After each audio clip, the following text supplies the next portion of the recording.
while I have nothing against the election of the new Senior Deputy Minority Leader Kong Laila de Lima, I just would like to know, Mr. Distinguished colleague, kung ano po ang role ng minority dito sa House.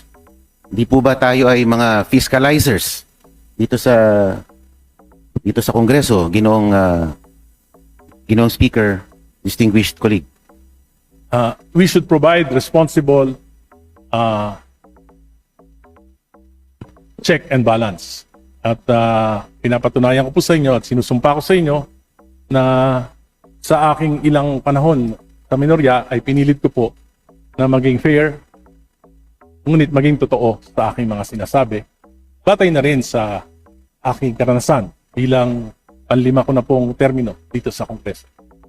And I've been serving the government for the last 50 years. Opo, and being tasked to provide checks and balances dito sa Kongreso, tayo po ba nabigyan ng panuntunan na kung hanggang saan lang ang pwede nating usisain o tuligsain insofar as the policies of the government are concerned, Mr. Speaker, distinguished colleague? Wala naman po, wag lang po tayong lalabag sa decorum at kung kakayanin po natin na dapat ipagtanggol na yung mga sinasabi natin ay tama at hindi kasinungalingan. Opo, napanood ko po yung video ninyo na kayo po ay nagsalita dun sa tackling ng anti-dynasty bill, and you were prevented to finish your statements.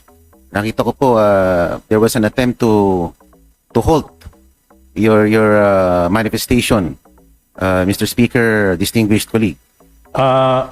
Mr. Speaker, hindi po na-prevent ako. Ako po'y nakapagsalita ng maayos. Medyo passionate nga lang po yung aking pagsasalita sapagkat yung anti-political dynasty bill po ay 4 na dekada ko nang ipinaglalaban. Salamat po. Opo, at base sa inyong sinabi, imbis na maisulong ang anti-dynasty bill, parang naging an act institutionalizing political dynasties ang nangyari. Sa inyo pong pakiwari, ganun po ang nangyari. Yun po ang aking opinion. At ako I share the views of the distinguished colleague na parang tayo po ay pinipigilang magsalita dito. At yun din po ang karanasan ng aking ama nung siya po ay tinanggalan ng 5 memberships sa komite dahil siya po ay nagsalita.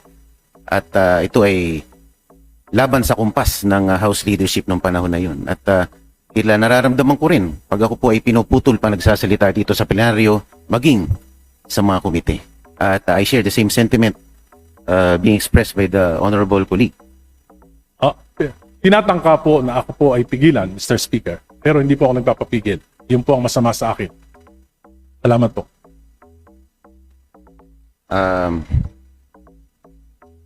Yung po bang pagiging Senior Deputy Minority Leader, meron po bang itong kaakibat na mga kondisyones para kayo italaga sa posisyong iyon?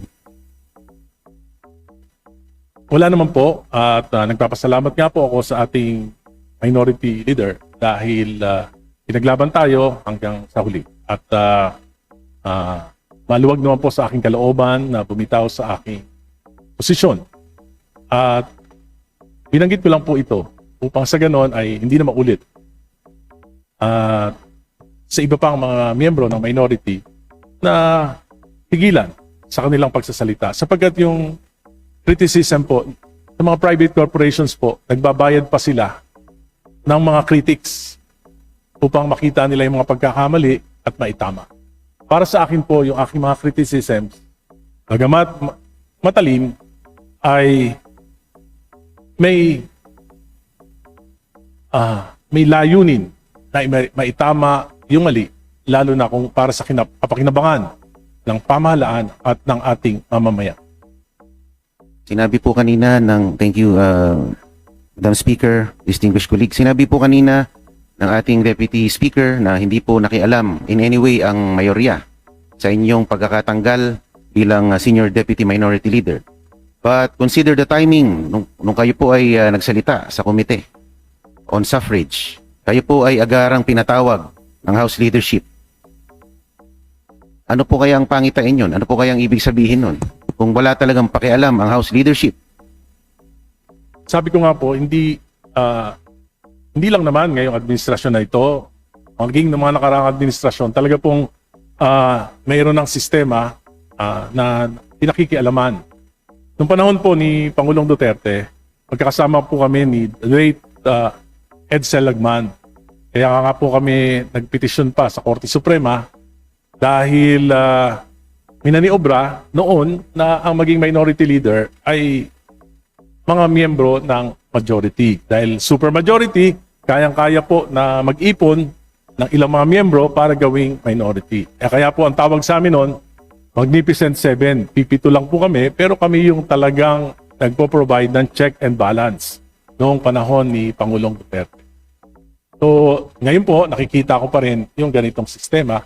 At sana po, sa pamagitan ng pagsasalita ko, ay mabigyan talaga ng dignidad ang mga minorya na talagang maipahayag yung kanilang mga damdamin at saloobin nang walang inaalala na matatanggalan ng mga posisyon, matatanggalan ng mga komite, matatanggalan ng mga benepisyo para po sa para po ma-preserve yung integridad ng ating House of Representatives. Thank you, Madam Speaker. Distinguished colleague, ako po ipatapos na rin sa aking interpellation, Madam, bago ako pagtangkang putulin muli. Anyway, Madam Speaker, Just for the record, wala pong nagpuputol sa iyo. hindi po kasi In fact, the time that was given was only 10 minutes. We have now extended it to 31 minutes and 35 seconds. Please proceed. yes, ma'am, Madam Speaker. Yun lang naman po. I share the same sentiment being aired by the one of the stalwarts of the Liberal Party na nagugustuhan na rin ng mga DDS dahil sa kanyang pagtayo sa mga issues na maaaring baka tumakbo na rin, na pwedeng tumakbo sa lineup ni BP Sara sa 2028. Hindi pa ako tatakbong senador, baka madagdagan pa po yung kulang ang kaalaman sa Senado. Pag-isipan niyo po, do not close your doors, distinguished colleague. Dahil nakuha niyo rin po ang aking respeto ngayong hapon na ito. At sana po, mas malaya na po ang pagsasalita dito sa ating Kamara dahil tayo po ay isang demokratikong institusyon. Dapat hindi po tayo pinipigilan magsalita. Lalo na po kung tayo ay miyembro ng minorya. At thank you po, Madam Speaker, distinguished colleague. Finally, nakakilala po ako ng isang true member ng minority. Maraming salamat po at magandang hapon. Majority.